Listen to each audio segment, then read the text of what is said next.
안녕하세요. 예수비전 선교회 안녕사입니다. 권중호 집사님의 유튜브 채널에 달린 댓글들을 보면서 소망을 봤어요. 야, 이렇게 말씀에 입각해서 올바른 가치관을 가진 분들이 많이구나. 이렇게 판단력이, 분별력이 뛰어난 분들이 많이구나. 이 생각이 들면서 어떻게 소망을 가지지 않을 수가 있겠습니까? 그죠? 영상 내용은 이제 일시 멈춤으로 해놓고, 그리고 이제 댓글들을 이제 주로 읽는데 참 감사한 마음이 가득했습니다. 그런 내용들을 권중호 집사님이 귀담아 듣는다면 본인도 살 텐데요. 그건 이제 본인의 앞길이 어떻게 될지 중대한 갈림길이 되겠죠. 자, 장망님의 댓글 내용, 요번 글도 진짜 좋아요. 교회 내 질서상 지도자는 늘 있어 왔습니다. 없던 적이 없어요. 또 회당이든 가정이든 모임 형태는 달라도 설교가 없던 공동체는 없었습니다. 오늘날 그 역할의 일부가 말씀 맡은 자로서 목사직입니다. 당신은 일부 맞는 말을 하지만 역사적인 증거들을 부인할 뿐 아니라 교회 내 질서를 무너뜨리는 편에 있습니다. 맞죠? 교회 질서를 무너뜨리고 있는 거죠. 그냥 당신 삶에서 특정 목사한테 받은 상처나 실망이 있다면 그 테두리 안에서 용서하든 치유받길 기도하십시오. 하나님의 부르심 때문에 목사의 길 가는 사람 많습니다. 당신 심은 대로 거둡니다. 모든 질서는 하나님이 세웁니다. 모든 목사를 적으로 삼는 언행은 옳지 않습니다. 성경에 써있는 말씀들이 명확하게 있잖아요.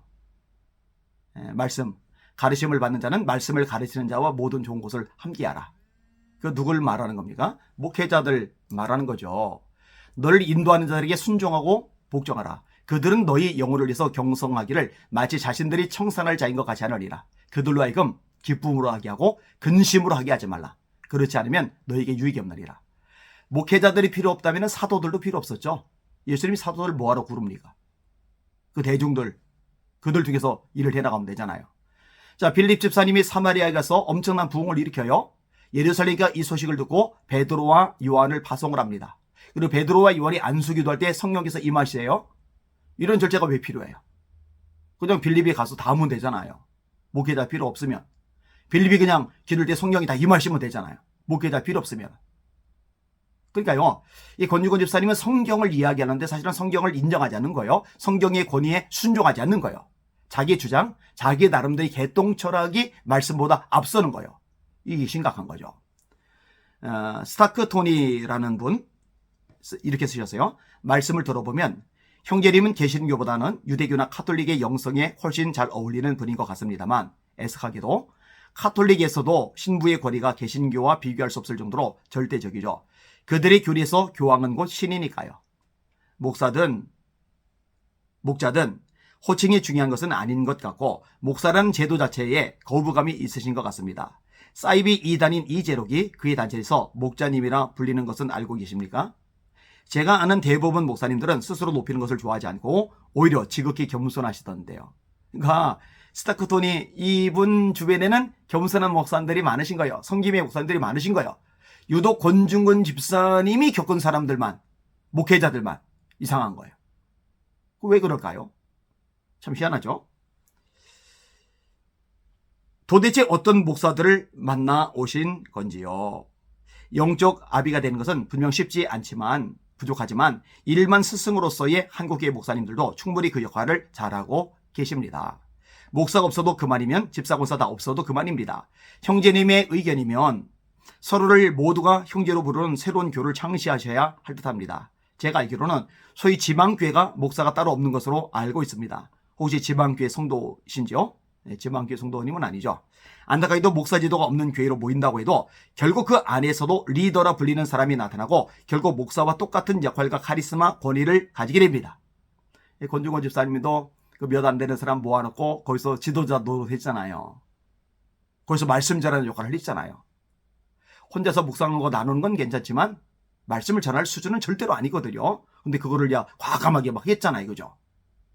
어떤 모임이든 지도자는 생기기 마련이란 말 맞는 말이에요.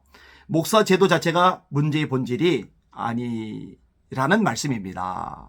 예, 전적으로 공감을 합니다. 자, 그 다음에 장영주님이 이렇게 댓글 남기셨어요. 무교의주의가 비성경적이라면서 형제님은 교회를 다니지 않으시네요. 차차 교회를 정하시려나요? 이분이 뭐라고 쓰느냐. 저는 이제 목사가 주인인 교회는 다니지 않을 것입니다. 저희에 비해 목사는 굳이 필요 없습니다. 이게 교만이죠. 아주 지독한 교만이죠. 목사님이 지도를 받으세요. 겸손하게 말씀의 가르침을 받으세요. 교만하지 마세요. 성경을 알면 도대체 얼마나 압니까?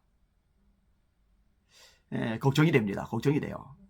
브레이크 없는 자동차와 마찬가지 모습입니다. 이대로 계속 가다가 어떻게 될까 걱정이 됩니다. 예전에 인터넷 사이트에서 한국 교회에 대해서 아주 열렬하게 비판의 목소리를 내면서 자기 의의를 아주 뿜뿜 뿜어내던 분이 계셨어요. 그런데 누가 동조를 합니까? 누가 따라주고 누가 지지를 해줍니까?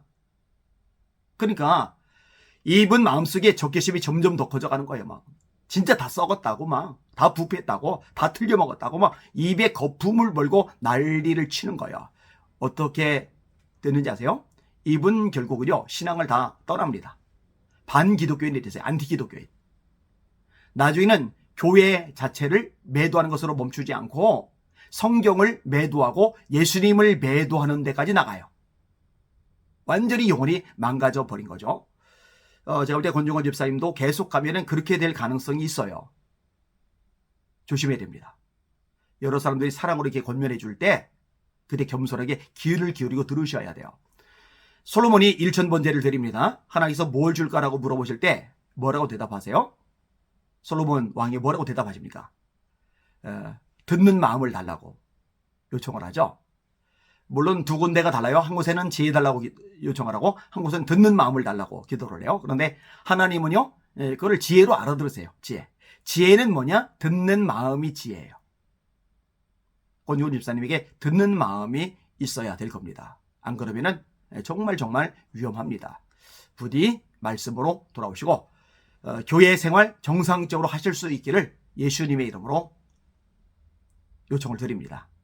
방송 보실 시청자 여러분들 권중원 집사님을 위해서 기도를 해주시고 그 마음속의 상처와 응어리가 성령의 능력으로 녹아지도록 해달라고 또 중보기도 해주시길 바랍니다.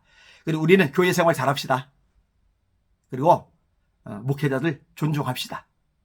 마음껏 하나님의 말씀을 전하도록 엉뚱한 얘기, 세상적인 얘기 하지 말고 하나님의 말씀을 있는 그대로 전하시도록 또 중보기도 많이 해 드리시길 바랍니다. 날마다 주님 바라보고 주님의 이름으로 전진하며 승리합시다. 할렐루야.